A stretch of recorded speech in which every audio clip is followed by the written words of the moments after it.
Bonjour à toi. Eh bien aujourd'hui une vidéo un petit peu différente. En même temps je vais en profiter pour te montrer mon terrain toujours. Et où je veux te parler de cette idée d'équilibre.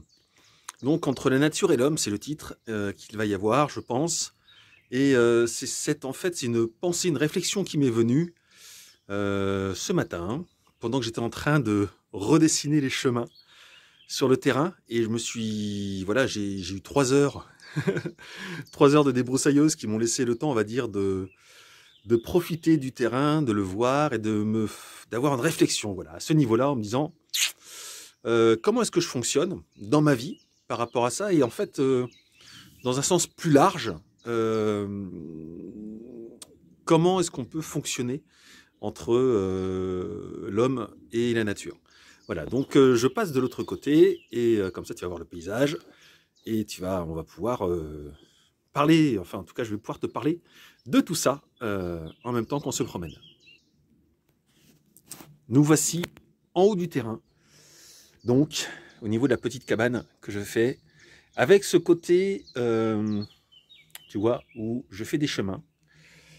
Il y a des chemins que tu peux voir, et puis il y a du côté sauvage.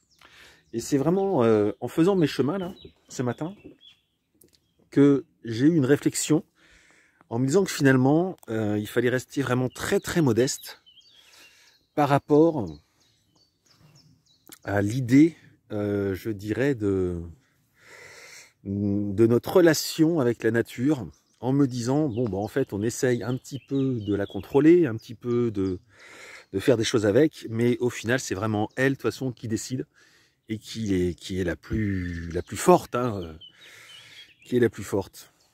Au passage, regarde là, ça, c'est incroyable. C'est plein de fleurs qui poussent, des jaunes, des blanches, un peu de tout. C'est absolument magnifique. Et donc, en faisant mes petits chemins que tu vois là, eh bien, j'ai eu cette réflexion. Je me suis dit, bon, bah franchement, en fait, à côté de la nature, et vu comme elle pousse vite, vu comme elle se développe, même en étant tout seul ainsi, même si je prétends essayer de faire des choses avec, il faut que je reste très, très, très, très modeste. Parce que franchement, elle est ultra puissante. Tiens, tu vois, les fleurs jaunes, regarde.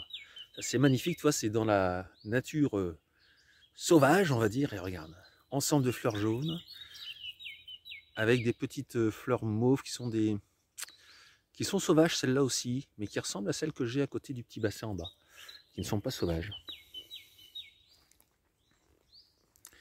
Donc voilà, c'est une réflexion que je me fais parce que je me dis que très sincèrement, j'essaye en fait, et ça c'est un équilibre en tout cas pour moi qui existe, c'est que j'essaye de m'occuper de cette nature,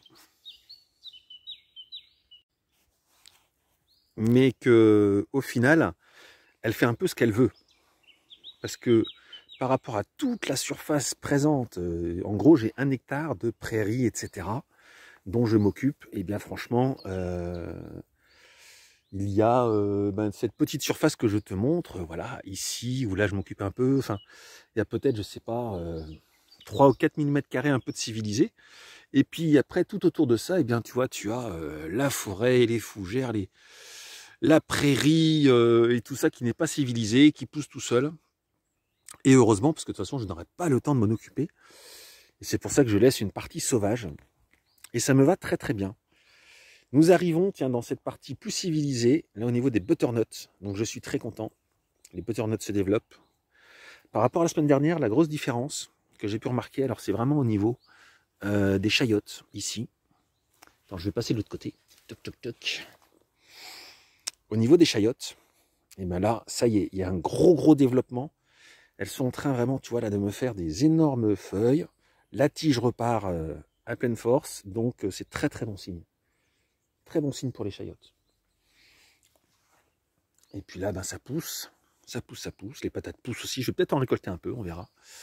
La très très grande joie, j'ai les arbres à papillons qui commencent à arriver en fleurs. C'est trop chouette. Donc ça, franchement, c'est absolument magique. Ça va être beau. Il va y avoir plein de papillons. Je suis très très content. Donc, réflexion, hein, sur cet équilibre, en fait, moi que j'ai trouvé, dans mon mode de vie où j'ai compris qu'en fait, je passais plus de temps à m'occuper de l'extérieur, de la nature, qu'à m'occuper de mon habitat. Tu vois, c'est un équilibre, personnellement, que j'ai trouvé. Alors, je te montre, je te filme, mais en même temps, je ne vais pas à chaque fois te dire ce qu'il en est, sinon ça va faire beaucoup de coupures et on va se perdre dans les propos, etc. Donc voilà, je te laisse des images, des petits détails que je te montre au fur et à mesure, mais je reste sur ma réflexion de l'équilibre. Donc voilà, équilibre que j'ai trouvé en travaillant, on va dire, plus sur vraiment l'extérieur de mon terrain, en essayant, tu vois, au fur et à mesure d'amener, je dirais, des choses différentes sur le terrain, de proposer, je dirais, à la nature d'autres choses que ce qu'elle avait déjà aussi au départ. Donc de la civiliser, hein, on peut dire. Ça, c'est une sculpture. De civiliser un peu le terrain au fur et à mesure, mais objectivement, après, il fait ce qu'il veut, quoi. Le terrain fait ce qu'il veut. Et c'est vraiment un énorme plaisir pour moi de civiliser, donc, on va dire, le terrain, de lui proposer des plantes différentes, de me nourrir en même temps. En parlant de nourriture, voilà. Et donc de me nourrir avec ce que la nature peut me proposer. Et ça, c'est que du bonheur. Mais en même temps, eh bien forcément, j'ai moins de temps sur l'habitat. Et donc c'est vrai que les 2 premières années, j'ai mis une très grosse énergie sur l'habitat. Mais maintenant, et surtout depuis quelques mois, eh bien je mets beaucoup moins d'énergie dessus parce que je travaille plus à côté et que donc je suis obligé de faire des choix. Et dans mon équilibre de vie, eh bien j'ai compris en faisant ma débroussailleuse ce matin que dans mon équilibre, eh bien je privilégiais clairement le fait de m'occuper de l'extérieur, de voir tout ça, voilà, qui pousse avec le chemin qui se rétrécit de plus en plus, et que je privilégiais vraiment l'extérieur par rapport à la maison. Et donc, c'est vrai que mes habitats, je suis impatient. Hop, c'est un peu serré. Je suis impatient d'y arriver. Je suis impatient de finir certaines choses que j'ai commencées. Mais je privilégie quand même tout ce que j'ai en fait dans la nature pour que vraiment ça pousse, que ça puisse s'épanouir et que la nature se porte bien. Et tu vois, ça c'est une réflexion que j'ai, c'est que il est intéressant, je pense, pour chacun d'entre nous, de nous poser la question de comment est-ce qu'on s'équilibre dans cette nature, dans notre vie, entre la nature et nous-mêmes. Qu'est-ce qu'on privilégie? Est-ce qu'on privilégie plus, je dirais, l'humain, son confort, etc. Ou est-ce qu'on privilégie un peu plus la nature? Voilà, c'est une réflexion à avoir pour vraiment, je pense, trouver un épanouissement personnel. C'est l'idée, hein, en fait. C'est de trouver un épanouissement personnel dans ce fameux équilibre que tout le monde recherche. Tout le monde se dit, tiens, qu'est-ce que je vais faire? Plutôt ça, plutôt ça. Ben voilà, moi j'ai compris aujourd'hui. C'était une grande révélation, c'est pour ça que je fais cette vidéo. J'ai compris que clairement, pour mon épanouissement personnel, j'avais besoin, voilà, de privilégier la nature.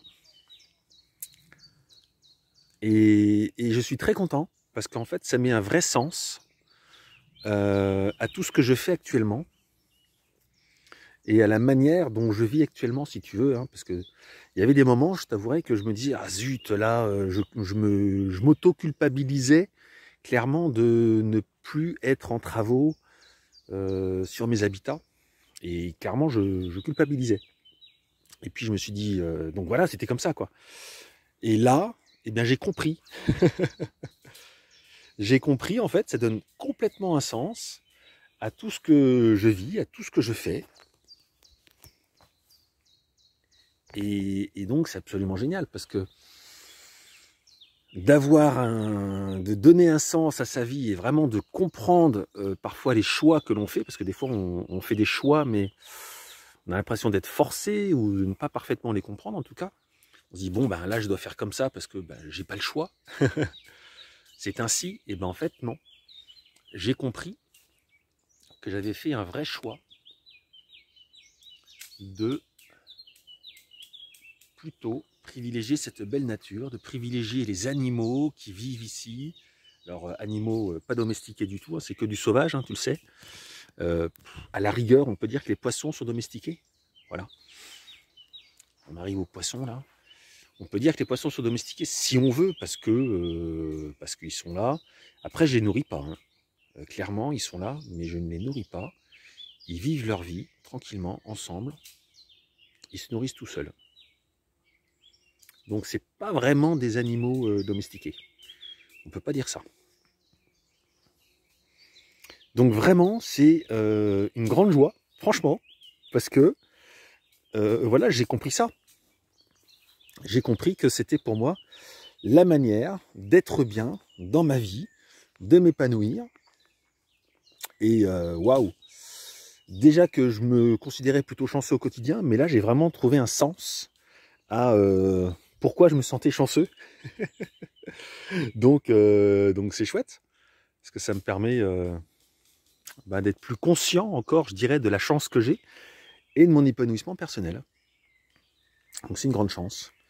Et ce fameux équilibre, hein, c'est vraiment, et ben voilà, à chacun, je pense, de nous poser la question, de se dire, voilà, qu'ai-je envie de privilégier? Est-ce que j'ai envie de privilégier peut-être mon confort personnel, en ayant une belle maison, avec plein de choses dedans qui me rendent un grand confort, mais sachant que par exemple, moi, je me sens très confortable. Il y a des degrés de confort, il y a des degrés de conscience à ce niveau-là, ou de besoin en tout cas. Et moi, clairement, dans mon propre confort actuel, je me sens super bien. J'ai la cuisine où je peux avoir chaud, où je peux être chaud en hiver, mais où je peux être aussi être au frais en été, puisqu'elle est auto-climatisée par l'épaisseur de ses murs et le fait qu'elle soit enterrée, semi-enterrée en tout cas. Donc pour moi, je me sens très très privilégié à ce niveau-là. Après, je n'ai pas d'eau courante, mais c'est un choix. Donc voilà, je m'amuse à prendre de l'eau, etc. Mais j'ai quand même de l'électricité. Donc voilà, tu vois, c'est vraiment, je pense, des choix à faire pour, en fonction de ses besoins de confort. Mais personnellement, ben voilà, je préfère mettre du temps et aussi parfois de l'argent, mais c'est surtout le temps. Hein. Là, c'est même pas une question de trop d'argent finalement. Mais je préfère vraiment mettre du temps dans le temps de libre que j'ai pour clairement prendre soin de mon terrain, voir tous ces arbres, arbustes, à fleurs, à fruits, etc. s'épanouir, voir mon potager s'épanouir. Et ça, c'est franchement du pur bonheur pour moi. Ça me fait énormément plaisir. Voilà donc ma réflexion de ce dimanche matin que je te propose. En même temps, comme ça, voilà, tu auras pu faire un petit tour du terrain. Ça t'aura permis de voir un peu tout ce qui a poussé, ou de découvrir aussi peut-être en partie mon terrain et de voir ce qui pousse sur mon terrain. Voilà, c'est que du bonheur pour moi, vraiment. Allez, je vais finir. Pour l'image et pour mon nez, je vais finir par le Tipeee senteur. Oh, dès qu'on s'en approche, c'est incroyable. Tipeee senteur avec le chèvrefeuille qui est en fleur depuis plus de 15 jours et qui me régale. Voilà. Sur cette image, eh bien, je te souhaite un bon dimanche et je te dis à la semaine prochaine. Au revoir.